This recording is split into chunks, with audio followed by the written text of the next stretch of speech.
right, I'm going to sound pretty arrogant for a second, but growing on social media is easy. And I actually mean that. I'm not just saying it because it's a good hook. It is a good hook. But I never really had a problem growing on social media on any platform. So when I was outlining this video, I kind of asked myself, okay, why was it easy for me to grow? And it really came from me failing at like 7 other different business models before I actually started on social media. So when I started on social media, I wasn't starting from scratch. I had a bunch of high value skills under my belt, even though those prior businesses, thanks to shiny object syndrome, failed. And I tried so many different things. I tried digital art with like Photoshop. I tried photography and charging for like in-person photo sessions. I tried multiple agencies like Facebook ads, SEO, web design. I tried drop shipping twice. I tried building an e-commerce brand, like actually ordering. It was pretty much drop shipping twice. And I probably even did a few more that I don't even register because they were so short-lived. It was like a week at a time. I'd start something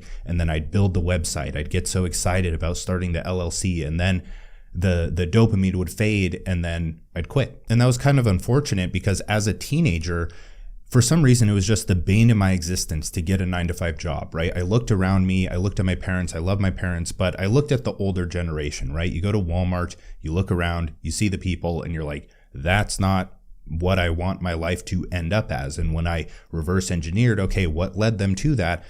In my head as a teenager, it's like 9-to-5 job, right? That takes up most of your day. You get home at night, you're super tired. You don't really get to work on something meaningful. So I wanted to do something creative. I didn't want to work a 9-to-5 and I wanted to do something creative. And I did end up going to college for 5 years, but I was kind of treating it as a buffer period to just experiment with things. I was a straight A student in high school, but when I was in college, I was the C's get degrees dude. And so 5 years into college and just switching around so much, that was a theme of my youth, I guess, is I just switched around so many different times. I just changed, I made mistakes, I pivoted, I experimented, and that gave me a lot of experience, but it also gave me a lot of failures. And at that time, I was probably like $20,000 in student debt, and that continued to stack up. So out of urgency and out of honestly just being scared that I wasn't going to be able to survive, I started applying for jobs, and I got a job at a web design agency because I had previously acquired that skill. And so at that job, it was kind of a cushy job. I just continued to learn how to freelance, right? I was doing web design. I could see inside of the agency that I was working at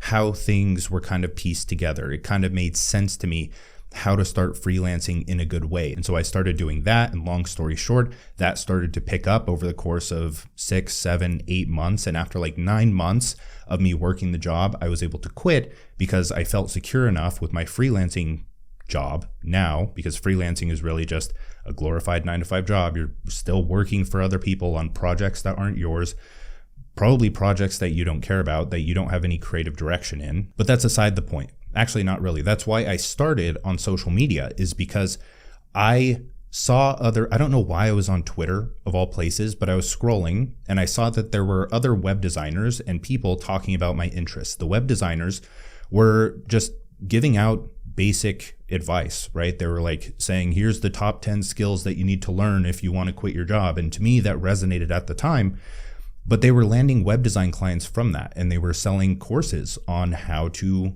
do web design, how to freelance, other things like that. And so I'm like, I can do the same thing. They're saying all of the things that I know how to say, and they're doing really well. Why am I not in their position? So I started posting on social media. But my edge and the way I kind of had consistent growth out of the gate, it wasn't super fast all at once. It was kind of like 100 followers a week for 2 months. And then it picked up to like 500 followers a week and then kind of stabilized around 2,000 followers a month. And then there were waves. There was like large explosions of follower growth when I had a tweet do really well. And then there was just the troughs of like 1,500 to 2,000 followers a month, and it was pretty stable. But the reason I was able to do that is because my failures in digital art taught me brand aesthetics to some degree, right? All of skill acquisition is really just pattern recognition. So it's not like I was actually practicing or doing the skill when I was growing on Twitter. It's more so I had just like failed and had so much experience under my belt already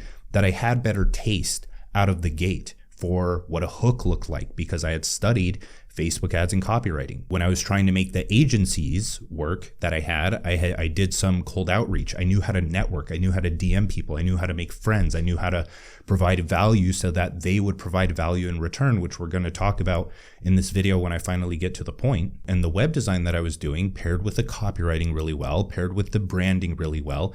And so I was off to a better start when it came to learning how to create digital products, or just creating digital products better than most beginners, because what most people do when they start on social media is that's their first endeavor, right? So they're learning the skills as they go and they're building up taste over time. And that's kind of what gets you stuck in beginner hell. Beginner hell is where you just post into the void and you don't really gain any followers. And usually if you don't correct your mistakes, or you don't pay attention to what's working and what's not, and you don't course correct and iterate, then you're never really going to have your breakout. And that's why most creators, and I don't blame them, quit because they just can't gain any traction. So that's my goal with this video. Social media is a very viable business model, especially for one person, especially with AI on your side. Like, you can build so many cool things in today's world. And if you have the skills that allow you to stand out, because most people are just going the route of, oh, I need to post content. Oh, I need to build something with AI. Everyone's doing that. And if everyone's doing it, then like nobody's going to succeed doing that. Yes, AI gives you superpowers, but when everyone has superpowers, nobody has superpowers. So again, that's my goal. You're not going to avoid the failure. You're not going to avoid the mistakes. You're not going to avoid having to build up the experience that leads to pattern recognition, that leads to skill acquisition. But what I can tell you is the two levers that you actually need to pull to see social media growth faster, and it will help with pattern recognition faster. My secondary goal with this video is to show you that social media isn't luck based on an algorithm. You don't just post and hope that the algorithm picks you up and then blame the algorithm for your failure and your lack of skill. Social media is like a video game. Many things are like a video game. They have specific mechanics and levers you can learn and pull. And when you're at a higher level in the video game, you kind of see it all. You've already gone through all the mechanics. You have already leveled up all of the abilities. It's just like you get to be more creative. But when you're an expert at something, usually you have more potential for shiny object syndrome, and you need to focus more. So as a beginner, you actually have an advantage over people, because the people who are very good at social media also tend to fall off. You see a lot of big YouTubers or people just like decrease output. I've decreased output lately. And what that does is it opens up space for new creators to come in. So 2 levers. That's what we need to know. Treat everything else as a distraction. Literally just focus on these 2 things. Don't get distracted. Focus on these 2 things and you will do just fine. I promise. So the first lever is to do what works from your own perspective. And that doesn't sound that great just yet, but I promise, like, this is the secret. This is it. If you actually treat it as a priority, it will become a priority. Because a big problem that beginner creators have is like, they always think, oh, I don't have anything new to say. As if people are on social media to see something new. They're not. If you actually think about how you consume social media or how I consume social media, people are there to see what's already being talked about from a specific creator's opinion. That's literally how the algorithm works, especially YouTube. If you watch one video on a specific topic, YouTube is going to show you the same freaking topic from another creator. And if you understand that, you understand if that you create a video similar to one that has already done well, then you're going to be recommended to the people who viewed the one that did well. I'll explain that soon, but I hope that really clicks. That's YouTube growth in a nutshell. Every other course, like all the other tactics, are secondary. They're useful, but they're secondary. And it lines up with my own consumption habits. Like, I could see the same video title every single day from a different creator, and I would probably watch it. I do watch it because I want to hear their opinion. Everyone's talking about Claude Code, Claude, OpenAI, all of this shit, the future of work. When I fall down a rabbit hole of wanting to learn about that, I'm just gonna watch the same topic over and over again so that I get all of the nuances, so that I understand it completely. The same goes for like fitness videos on YouTube. I love fitness. Like, that's honestly my main priority. This has all become secondary. But if I had an ounce of muscle for every time that I've watched a nutrition 101 video or just some creator's opinion on nutrition, I'd be Ronnie Coleman. This is the single most fundamental aspect of social media growth on any platform. So if we look at someone like Craig Perry, who is just running my playbook, I don't know if he got it from me, but his YouTube bio is literally reading my newsletters to a camera. I just had my newsletter open here. It's not like I read it word for word, but it's like an outline that I can riff off of. But if we look here, these are his first 2 YouTube videos ever. Like, do you see this? You have 230K views and you have 144K views. That's literally absurd. Like, you do not see that for the first 2 videos on someone's YouTube channel. And that proves exactly what I'm talking about here. Did he get lucky a bit? Maybe. If you were to copy these 1-to-1, would you get the same results? Maybe, maybe not. I don't know. But all I do know is that if you do this enough times, you will start to see a green streak of engagement and followers coming in. So how is he doing what works from his own perspective? If you look here, how to remember everything you read. If you're on this side, I've created a video like that. I've almost created with the exact same title. If you look on YouTube, you can see that Ali Abdaal has created a video like that. You can see, just look up how to remember everything you read in the YouTube search bar, and you'll see like 10 to 20 iterations of those videos. And then right here, how to become dangerously self-educated. Now, this one is actually kind of unique, but it uses the same validated structure, because I've seen multiple times how to become dangerously articulate, how to become dangerously confident, right? This is a rather new structure with the whole dangerously, but it still shows that it works. Now, is this copying? Are the things inside of Craig's videos the same exact script that every single other person who created a How to Remember Everything You Read video the same? No, it's not. If you actually watch the video, there's some great insights. He's pulling from his own experience, from his own perspective. It's his own opinion on how to do it. Another thing for people who are worried about copying, nobody has a novel idea. Novel ideas are extremely rare. It's not like Craig or I can claim how to remember everything you read. Like, that's a process. That's not something that you can claim. Now, if it's something else like a unique category or a unique concept that you've created, then yes, it is kind of copying if you take it. But of course, then semantics come into play. Like, I did a spin-off of Tim Ferriss's The 4-Hour Work Week. I did the 4-Hour Work Day because I kind of created a little framework around it from my own experience. And other people could take the 4-Hour Work Day, and some people may attribute it to me, but honestly, I wouldn't be very mad, because it's like, I can't claim that. So you kind of have to use your own judgment here. Like, if you're obviously just purely copying, then yeah, don't do that. But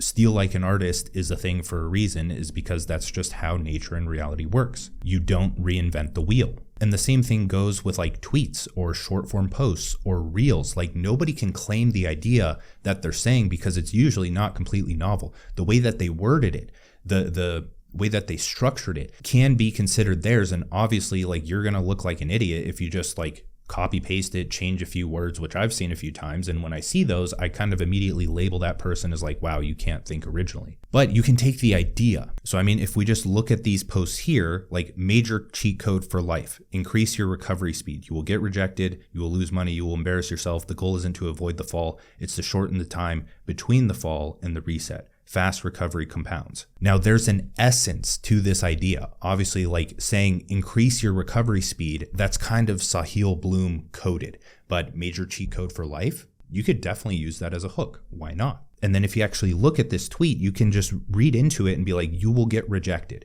You will lose money. And then you start to think, do other ideas spin off of that? And most of the time they do. And one thing I like to actually use AI for is just that, for iterations on those ideas, because like, I can think through them and let ideas come to my mind. But when I'm actually sitting down to write a post, like, you kind of need a topic to write about. You don't necessarily need to brainstorm and like have this non-practical way of coming up with an idea or reject AI.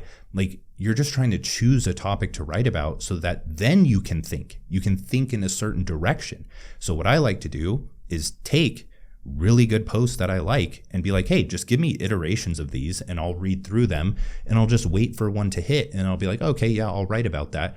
And usually through those two filters of like, okay, it goes through AI to give me an iteration. It goes through my mind because I'm usually not taking exactly what it says here. By the end of that process, I usually have something that's pretty original. And since I've read and pattern recognized and pattern matched so many good posts, the structure of my writing starts to come out over time, and then I can use my own taste to refine it to make it even further mine. So that's content 101 in a nutshell. Now, an even better way to just lock this in is many of you remember this video, how to get ahead of 99% of people in 6 to 12 months. What many of you don't know is that I wrote a tweet in 2019 or 2020.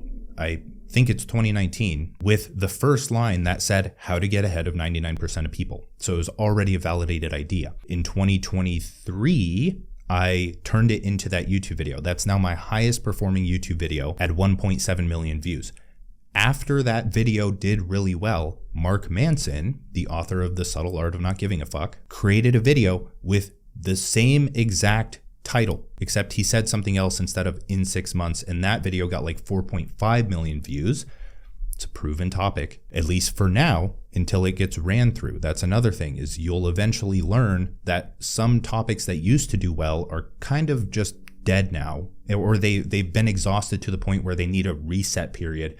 And you'll see how to get ahead of 99% of people start to come back up in maybe a year, 2 years, and it'll flood the space. It'll be super viral for a second, and then it'll die down. But after Mark Manson made the video, Alex Hormozi made a video titled How to Get Ahead of 99% of People. And then after that, Tom Bilyeu retitled one of his videos to have How to Get Ahead of 99% of People in the title. So that's 4 massive creators who just prove what I'm saying here. And that's the thing, is that these creators aren't creating the same exact video. In my video, I'm talking about like the process of creating an anti-vision and a vision and so on and so forth. But Mark Manson, like, he's written so much about this before that he has a completely different view, right? Anyone can take the topic, how to get ahead of 99% of people, and just think, how would I get ahead of 99% of people based on my interests, right?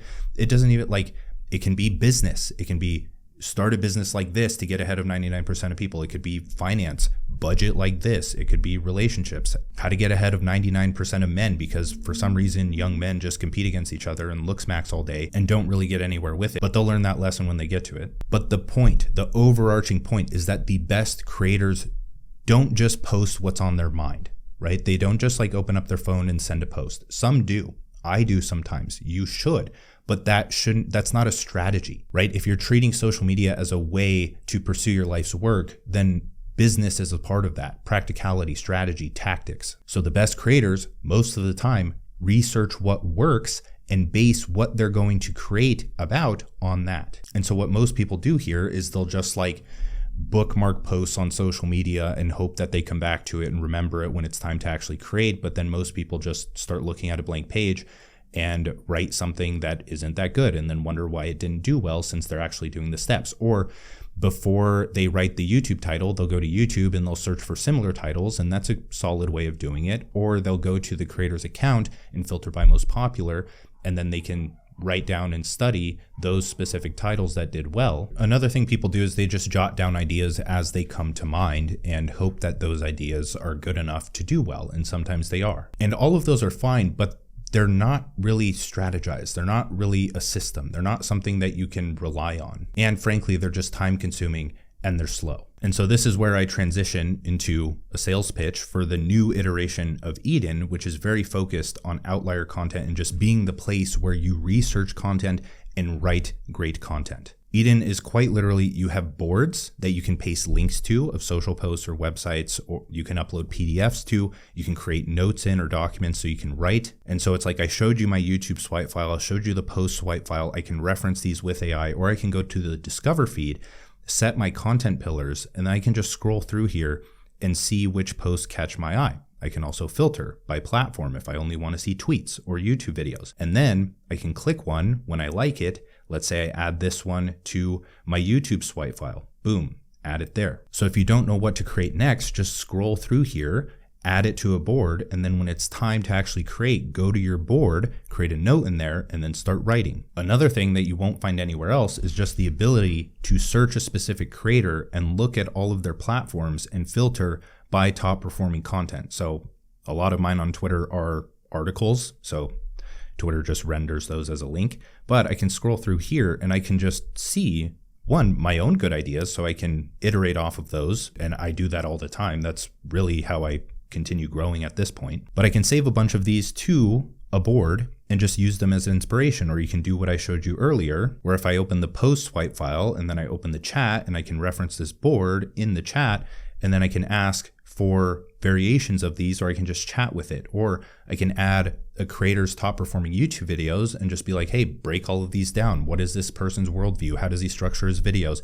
How can I apply this to the next video that I create? Help me create that video. So super simple, super powerful. I'm actually very excited about this new version of Eden. If you're wondering what happened to the old version of Eden, there's actually an article up that is at eden.so/the-new-eden. And that kind of goes over how we went broke thanks to AI credits and how we had to pivot to something specific that is actually a lot more valuable. And we landed on this. So blessing and a curse, because this is going to become a staple in what I hope is every creator's workflow. And I'm going to work to make that happen, because this is just like a massive unlock that no other app has. So I'm super excited about it. You can try it out with the link in the description, and I think you will enjoy it quite a bit. Okay, on to the second lever that you can pull. The first one is just validated content. Study what works and create your own opinion on it. It is that simple. That's how you start practicing writing good content. Please do not overcomplicate that. So the second lever,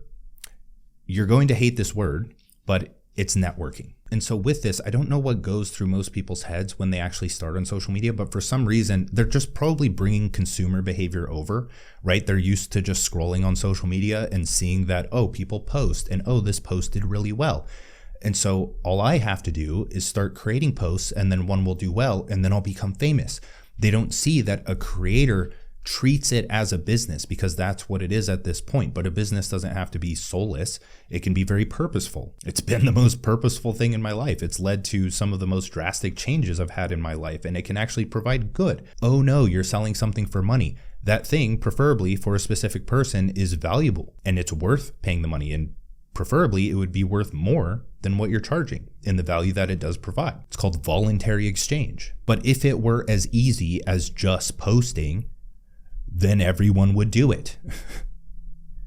And then if everyone did it, then it wouldn't work for anyone, just like AI. Like, you have to understand that if you want to be good at something, you have to treat it as a skill that you acquire over time. I don't know how that doesn't click for people. Like, just because it's social media, a thing that you use on your phone every single day, doesn't mean that there isn't a very high skill cap to succeeding at the business side of that thing. So now the question is, okay, Dan, well, what do I do if it's not just praying for the algorithm and hoping that my post goes viral? Because we learned about validated ideas. We learned how to find those. We learned that if you create your own opinion on them, you're setting yourself up to do really well. But if you're in beginner hell, if you're at the very start, you're still posting into the void. You can't expect the algorithm to just launch you into the ether and give you a ton of followers, especially on certain platforms like Twitter, where the algorithm is kind of non-existent, right? I started on that platform, so I knew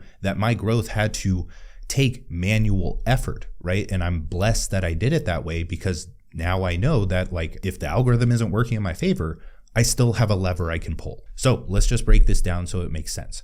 You want followers. Followers come from people seeing your post on their phone and then clicking your profile and being interested enough to follow you. And so if the algorithm is like the lottery, so people aren't going to see your post on their timeline organically, how can we manually get people to see your posts? How can we start rolling the snowball until it starts rolling down the hill or becomes an avalanche or whatever? So you have to think, where is the source of followers or people on social media? And it's in other people's audiences, right? When you're on social media, you really have only a few actions that you can take. You can follow someone, you can like their post, you can repost it, and you can comment on it. That's the bookmarks, etc. Like, those don't matter. That's the thing you do on social media, is you engage and you follow. So the followers that you want are following someone else. This is why brands pay so much for creators to post about their product, because they have an audience. Like, how else is the brand going to find people to buy their product? They need to put it in front of people. And the way they can do that is like podcast sponsorships, partner with a creator on social media, run paid ads, Facebook or Google. Maybe you run ChatGPT ads now that those are a thing, or they can do other forms of marketing. But on social media, as a creator, you're practically marketing yourself. So you could technically pay people to share your posts, and that works to some extent if you do it the correct way, but let's not bank on that. And for those who kind of get turned off by that, that's a very viable strategy, right? If you're treating this as a business or as like a way to pursue your life's work and you have the money to do it, go ahead. I do not care, because people are only going to follow you if your content is good, right? If your content sucks, like people say it's cheating to pay someone else, it just doesn't make sense. They don't have a business mindset. They don't understand it. But if someone else shares your post and people don't like it, they're not going to follow you. And then it's a waste of money. It's the same thing as putting money into Facebook ads and people not buying your product because your product sucks. So in essence, it doesn't really matter if you pay or not, because you're only going to grow if you're good, if you're skilled. But if you don't want to pay someone, and if you're smart, you can get in front of other people's audiences for free. And all of it just boils down to making friends. And I know that sounds simple, again, because it is, but most people don't know how to make friends. Most people in today's world are antisocial. You would think that more people being on social media would be more social, but they're not. And so yes, that means that you're going to have to talk to people. And that on social media, that happens in the DMs or in the replies, but one-on-one, it's in the DMs. And for this to work for you, I would recommend prioritizing it. I would recommend time blocking it for 30 minutes on your calendar so that you actually sit down and do it, right? 30 minutes on your calendar should be for researching validated posts and writing out ideas and actually drafting the posts. And then the other 30 minutes should be reaching out to people to get those posts shared, right? When you launch a product, that's practically what you're doing in the first place to kick it off the ground, is you're reaching out to people to see if they like the product and to see if they'll promote it, whether it's for money or not, or if they'll just use it. And if they do use it, boom, you have a user. You think one user isn't a lot, but if you compound over time and then word of mouth kicks in, then you start growing organically. The same thing works for building an audience. And so the goal here is to make actual friends, because what do friends do? They support each other, and they're usually working toward the same goal. They have a similar value set. So if you have like 5 people that you're in communication with, and then you write or create a really good piece of content, and then you send it to them and you say, hey, I put a lot of time into this. I think you'll resonate with it. I think your audience will resonate with it. Can you share it? Now, obviously, it takes a bit of time to get to that point, which we're going to go over, but it really does become that simple once you actually have friends, because if they are friends, then they're more than happy to do that. Like sharing something takes no effort. Like it's not a big deal at all. But if the content sucks, then they're not going to want to do that. So go back to step 1 so you know how to write good content. And you're there to return the favor, right? Like with Eden, when I go to my friends and I say, hey, I built this really cool thing, do you like it? And they say yes. And I say, okay, I'm launching this week. Will you help me promote it? They'll say, sure. And then like they have a lot of followers, so that's really helpful for me. And so what I say, anytime that you launch a product or anytime you need something shared, please do not hesitate to send it to me so I can return the favor. Value exchange. But if you don't have that friend group yet, I call this process, some of you may have heard of it, non-needy networking. And so if you do this right, this is how you get someone like a 50,000 follower account to share your post. And now your post is in front of 50,000 people, and you didn't rely on the algorithm. And that's how you grow if you turn this into a repeatable process. So the first step is to just find someone that you want to DM. Obviously, like you shouldn't just reach out to anyone and everyone. This should be like a small curated group of people that you're going to strategize and grow with over the course of 6 to 12 months, or probably even longer. Like I have built so many long-term friendships just by being on social media and being social. I moved to Texas with J.K. Molina and Dakota Robertson like 3 years ago. My buddy Joey lives down the street from me. He literally moved here from Atlanta. My trainer, Randy, lives over there, and we met online. He was using my software, reached out. He's like, hey, I know you like fitness and I know you do everything yourself, but let me do your meal plan and training. I think you'll like it. And I was like, fuck it. Okay, let's do it. And now we're very good friends and we're starting a nootropic business together. Like it's so serendipitous how these things happen, and just opportunities pop up when you have people who either have opportunities or like the connection between you creates opportunities. I know that DMing other people is just like this non-tangible strategy. Like it just doesn't result in an immediate direct outcome as feedback, but I promise if you do this, like this is the greatest advantage you can have. And so where do you find these people that you want to DM?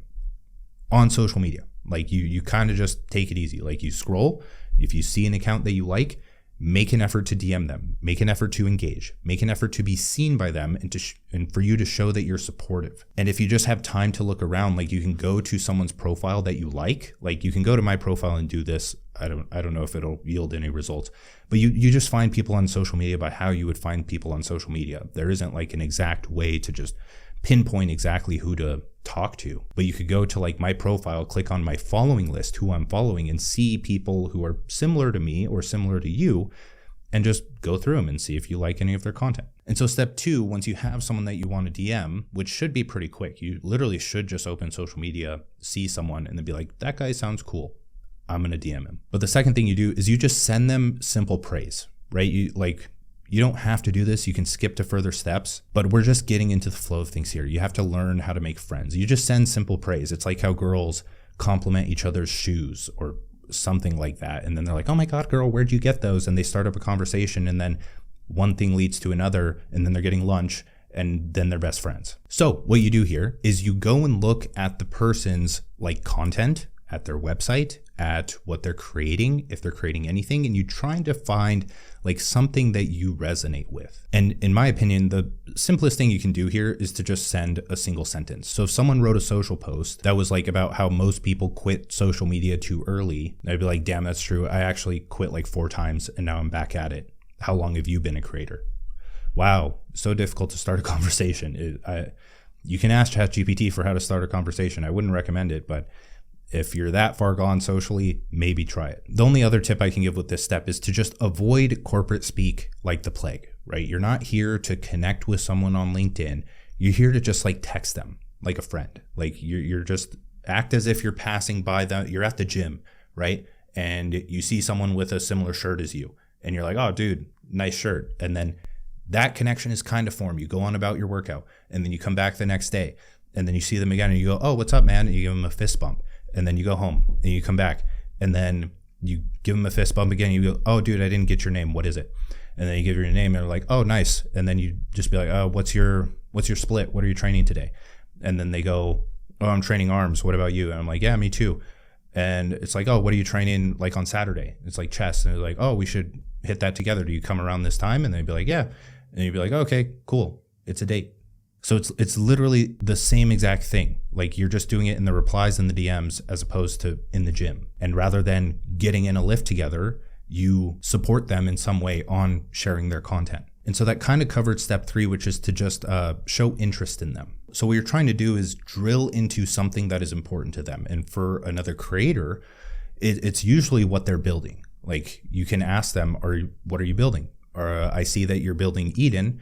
How's that going? What's the next feature you're going to drop? I actually looked into it. It looks super cool. I'm going to start using it. Or just be like, oh, I was on your Substack and I went back like a year ago and you had this really good article that I read through and this part really resonated with me. Like, where did you come up with that? Just something, right? It doesn't even matter. So step 4 is to show you are useful. And this is really where like the power comes into play. But it's also the part that trips people up the most because they don't think that they have any value to provide. And the thing here is that like you personally don't need any value to provide. Like you just need to be someone who can connect the other person with some form of value. That can be a resource, that can be a person. If you meet another person that you think that person should meet, and just be like, dude, I think you should reach out to this guy. I think he's really cool. You guys would hit it off. Or what I really like doing and what I really like when people do for me is when people know what I'm working on or when I know what other people are working on, like me working on Eden. Imagine I'm someone else. If someone else were working on a software, then if I watch a YouTube video about AI and how it's going to disrupt tech and how this is the way forward, I would just send them the video and be like, hey, you might find this interesting. I know you're building XYZ. Maybe this will impact it a bit. And then they might watch it, or they'll just be like, thanks. Or they'll take mental note and be like, oh, that was really cool. Like he thought of me outside of our DMs. And then that's when the law of reciprocity kicks in and they feel the need to return the favor. If you give something, someone else is going to feel the need to give something in return. So all you really need to do at that point is just ask, which we'll get to. But step 5 which is an optional step, but highly recommended, is to just get on a call with the person, right? This is like getting coffee or getting lunch with someone you met at the gym or something of that nature. But online, you kind of just be like, yo, we should catch up on a call sometime and talk about business. That's it. And then you get on a call and then you come out of it with like a lot deeper connection. The amount of calls that I got on when I was just beginning on social media was absurd. It's like people just like to speak with other people who have related interests because they're not going to find those people in their everyday life. Like there are very few people around me, or especially that I went to school with, that have similar interests or that do similar things. So you kind of have to build a tribe of those people. So you can do that or you don't have to. But step number 6 is to just continue sending more resources or to just check in. So you send them a video that you thought was interesting. You send them an article, you send them a tweet and be like, oh, dude, this is exactly what we were talking about the other day. You just kind of maintain faint connection while providing value to them. Maybe you create something. Like I've had many people scrape all my YouTube videos, which you don't have to do anymore because you can just go and eat in creators, go to my YouTube, chat with all the videos. You don't have to spend thousands of dollars scraping with Manus anymore to actually get the transcripts of people's YouTube videos. So try that out. But they'll do that and then they'll have the AI like get all of my stuff, like all of my patterns and all of my concepts in one place. And I'll be like, oh, that's really cool. And thank you for doing that. Even though that's what I do as like you reverse engineer your own stuff. Like I have a database, not really a database, but I have a note of all of those things in one place already. Yeah, it's good either way. But now, step 7, and finally, and you don't need to go through all 7 steps to do this. It can just come naturally in the conversation. But this is where you ask. And you can ask them a few things. You can just ask them to join a group chat with other people you've been talking to. And now you have this really powerful group chat where you can share strategies. Or you send them one of your posts that you put a lot of time into. Or you can just ask them questions, right? If they're an expert in a place that you're not, you have a connection where you can kind of get free answers out of them without paying for consulting or coaching. But if you plan to leverage their audience for growth, which isn't the goal of the friendship, but that's a benefit of it, you want to send them a post that you actually put a lot of time into and that's good. And then you ask them to share, because if it's not good, they're not going to want to share it. But this is also how you can come up with content ideas, right? In your conversation, something comes up like a problem or just some idea, and then you can write about that thing. And then you can send the post to them and be like, hey, I just wrote this up. It was inspired by a previous conversation. If you hit it with a share, I'll hit you back at some point. Or just be honest. Like my favorite outreach strategy in general is just brutal honesty and be like, hey, dude, I'm really trying to grow. If you could share this, that would be awesome. If not, absolutely no worries at all. I'm not expecting anything. And so that's literally it. You have 2 levers. You can write validated content. And then if the algorithm doesn't magically pick it up, which it probably won't, especially if you're a beginner, then you have a manual way of making friends and having them share it to their audience so that it can at least get kickstarted. Is this all going to happen overnight? Is it going to happen tomorrow, the next day? Probably not. It's going to happen over the course of 2 weeks, 4 weeks, 3 months, but it will compound and you'll definitely see some growth out of this because these aren't levers that you guess at. They're just levers that you pull. It's just an action that you do and you get better at. It's a skill. Not that you're going to DM 500 people, but if you DM'd 5 people a day for 30 days or 60 days, it's a lot of freaking people. And if one isn't kind enough or close enough of a friend to share one of your posts, then you're doing something wrong. So that's it. Those are the 2 ways to grow. If you like this video, like the video, subscribe. If you want to research outlier content or have a place to write high performing content, check out the new version of Eden. I think it's really cool because I like just saving links to boards and being able to write with them open next to it. So check that out. I'm super excited about it. Yeah, that's it. I'll see you in the next video. Bye.